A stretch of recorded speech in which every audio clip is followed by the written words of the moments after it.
sejam muito bem-vindos. Hoje nós vamos falar um tema interessante, quando extrair e quando não extrair. Por que é uma dúvida frequente? Porque é uma coisa séria. Só que hoje, nessa aula, se você ficar até o final, eu prometo para você que você vai perder totalmente o seu medo de extrair. E você vai extrair somente quando for necessário. Se você de repente extrai onde não precisa ou onde não poderia, você acaba provocando uma iatrogenia no seu paciente. E essa briga, essa novela de extrai, não extrai, hoje em dia extrai muito, hoje em dia extrai pouco, ou então não se extrai mais, desde o século XX, gente. Quando Engel, vocês lembram do Engel? Engel foi aquele estudioso que criou a nomenclatura, que é a classe 1, classe 2 ou classe 3, a classificação de Engel. Desde quando o mundo é mundo, Engel dizia assim, os dentes precisam caber na boca, suas estruturas, osso, gengiva, bochecha vão se adaptar. Não precisa extrair nunca. Todas as vezes que alguém disser para você a palavra nunca ou a palavra sempre, tá errado. Passaram alguns anos, o Kelvin Casey, ele começou a olhar para as bocas e falar assim, peraí, tem que extrair para facilitar a mecânica e o tratamento. E aí o Tweed, que seguiu durante muitos anos o conselho do seu mestre, que dizia que não precisava extrair de jeito nenhum, ele chegou à conclusão que os casos não ficavam bem feitos quando não se fazia as exodontias. E essa novela, turma, ela continua até hoje, porque nós fazíamos e fazemos até hoje ortodontia convencional. Quando surgiram os brackets autoligados, qual foi a primeira coisa que o bracket autoligado ou quem inseriu esses brackets novamente no mercado falou pra gente? Olha, acabou, agora você não precisa extrair mais. Isso é uma coisa que vende muito, vende bastante. Por quê? Porque nós não gostamos de extrair. Elio, por que a gente não gosta de extrair? Por medo de não fechar espaço, medo de extrair errado. Já faz o seguinte, pega o link, vamos compartilhar esse conteúdo com os amigos, pega o link aqui da aula, clique em compartilhar, já manda para os seus colegas. Tem 3 tipos de faces aqui. Quando você precisa escolher entre extrair pré-molares ou não extrair pré-molares, o primeiro passo é olhar para a face e conferir a face com a teleradiografia e a quantidade de apinhamento. São 3 itens que são obrigatórios que a gente observe para saber se eu posso extrair ou não. Eu posso ter aqui dentro dessa boquinha um apinhamento moderado, severo ou leve. Se eu tiver aqui nessa face um apinhamento leve, eu posso extrair? Não. Eu posso fazer desgastes para melhorar esse apinhamento? Não. Então como é que eu vou resolver esse apinhamento leve? Alinha, nivela e deixa os dentes protruir. Você sabe qual que é a melhor parte de você saber argumentar essa história da face com seu paciente? É o seguinte, quando ele olha para você e você tá ali explicando, fazendo uma consulta irresistível com ele, explicando para ele que esse rosto, essa face, essa boca, ela pode ser protruída se você tiver um apinhamento moderado ou severo, ou então, se você de repente não puder fazer extrações, que senão você vai estragar o perfil do paciente, esse paciente vai olhar para você e vai falar assim, caramba, esse dentista ele é diferente, ele não está olhando só os meus dentes, ele está olhando para o meu rosto também. Então, quanto mais argumento você tiver, mais valor profissional você tem, perfeito? Essa face dessa paciente é aquela que eu falei que estava uma face muito bonita, e aqui nós podemos ter apinhamentos moderado ou severo ou até apinhamentos leves. Se eu tiver numa face tão bonita como essa, um apinhamento leve, vocês concordam que se eu alinhar e nivelar, a protrusão vai ser muito pequena? E aí vocês também vão concordar com um detalhe.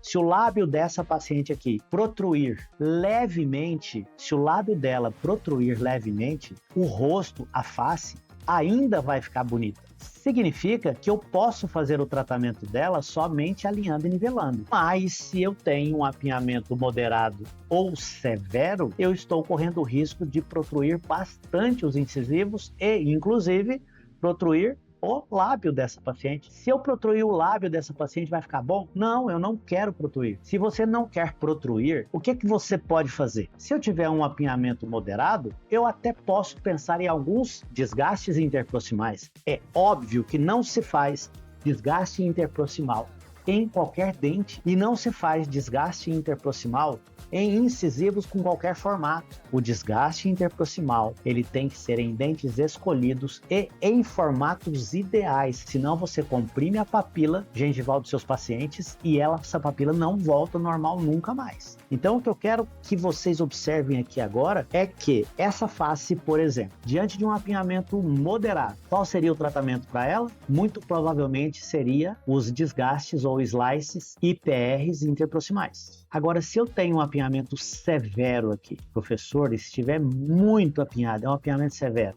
e eu estou percebendo que vai protruir os incisivos e o lábio também, vai estragar o perfil, infelizmente, você vai pensar em extrações para preservar esse perfil. Elio, mas se eu pensar numa extração, num caso como esse, eu não vou achatar o perfil? Calma, as extrações podem ser feitas em um perfil como esse. Você só precisa tomar cuidado com a retração. Não significa que ao extrair, você vai retrair. O terceiro caso, o terceiro perfil. Percebam que esse paciente aqui agora, ele tem os lábios superiores e inferiores levemente protrusos. É o que nós falamos quando o paciente está bicudo. Se esse paciente aqui tiver apinhamento moderado ou severo, independente de ser moderado ou severo, eu preciso pensar em exodontias para retrair o lábio desse paciente. E se ele tiver um apinhamento leve, piorou. Aí sim eu vou decidir pelas extrações. E quando eu falo decidir pelas extrações, eu preciso olhar dentro da boquinha dele e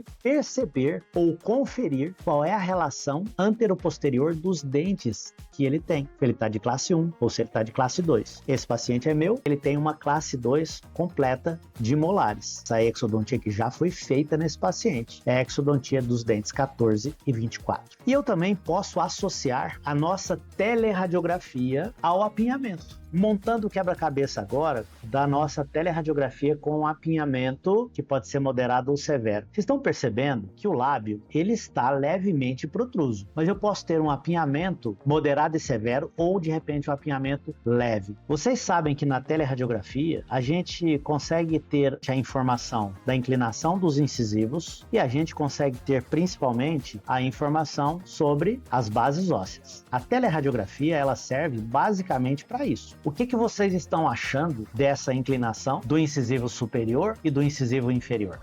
O incisivo superior está muito inclinado para vestibular. Como é que você sabe disso? Porque essa linha que está passando no longo eixo do incisivo, distante da parte posterior da órbita, significa que o meu incisivo superior está vestibularizado. Eu não preciso de cefalometria para saber isso? Não, você não precisa. Essa medida aqui, ela é quase matemática. A inclinação do incisivo inferior está boa, ruim ou mais ou menos? Isso aqui mostra um ângulo de 90 graus da base mandibular com o incisivo inferior. Esse ângulo de 90 graus da base mandibular com o incisivo inferior está mostrando para mim que esse incisivo inferior está muito bem posicionado. Foca somente agora nesse incisivo superior aqui, ó. E eu vou fazer um comentário sobre ele. Vocês já chegaram à conclusão que o incisivo superior, ele está vestibularizado. Imagina que eu tenho aqui agora um apinhamento severo. O que vai acontecer se eu alinhar e nivelar os dentes sem extrair? Os incisivos vão protruir muito mais. Aí eu te pergunto, é isso que você quer? Na hora você vai dizer assim, não, não é isso que eu quero. Então, esse caso, com esse incisivo vestibularizado, se você tem muito apinhamento,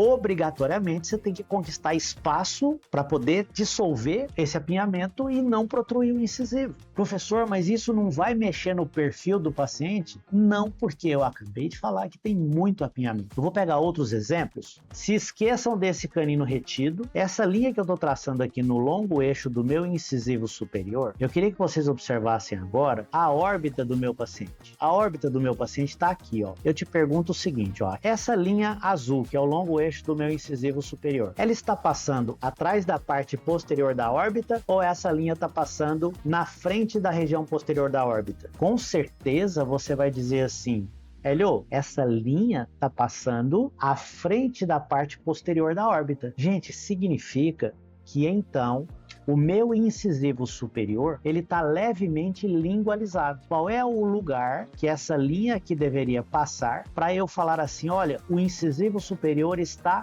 bem posicionado. Essa linha deveria estar passando, tangenciando a parte distal da órbita. Então eu acabei de mostrar o incisivo vestibularizado, onde eu tenho a linha passando bem na distal da órbita, afastada da parte posterior da órbita. Eu mostrei o incisivo lingualizado, onde essa linha está passando na parte anterior à região posterior da órbita. E eu tenho um incisivo bem posicionado, onde essa linha está passando, tangenciando a região posterior da órbita. Aí eu te digo o seguinte, se eu sei que esse incisivo, ele está numa posição onde eu percebo que ele está levemente lingualizado, levemente palatinizado, se eu tiver um apinhamento severo, eu posso só alinhar e nivelar? Não. Elio, por que você fala que não? Porque se ele vestibularizar, essa linha do incisivo não vai ficar legal com aquela parte posterior da órbita? Se o apinhamento for severo, esse incisivo vai protruir bastante, ele vai passar do ponto.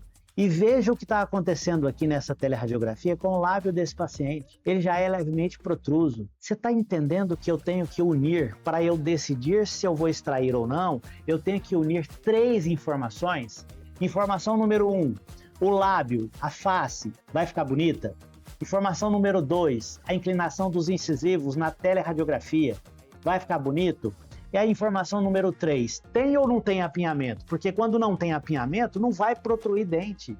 Mas quando tem apinhamento, vai protruir. E aí, toda vez que você olhar para um apinhamento, a pergunta que tem que vir na sua cabeça imediatamente é uma pergunta assim: você é apinhamento? É leve, moderado ou severo? Eu garanto para você que na hora vem a resposta na sua cabeça. Você vai olhar e falar assim, tem muito apinhamento, é severo. Posso alinhar e nivelar somente o apinhamento? O apinhamento vai falar para você assim, doutor, se alinhar e nivelar, eu vou protruir. Aí na hora você fala assim, será que eu posso deixar?